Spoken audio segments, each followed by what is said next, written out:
ह्यो जर याला अमुक पदावरून हटवलं नाही तर ह्यो सूर्य उगताच लोक मारील. अण्णा पोरं सकाळी मरून द्यायचे का इथून पुढे लोक आपले.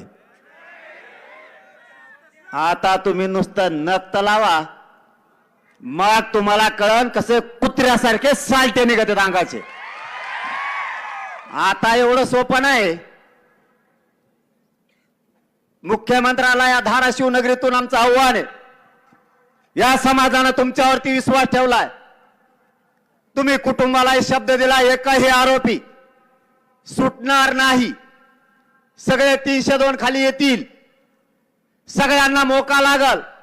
मराठे म्हणून शांत आहेत.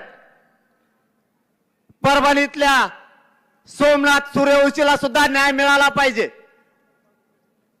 त्या कुटुंबाला न्याय मिळाला नाही तर आम्ही खांद्याला खांदा लावून त्यांच्या सोबत उभा राहणार आहेत.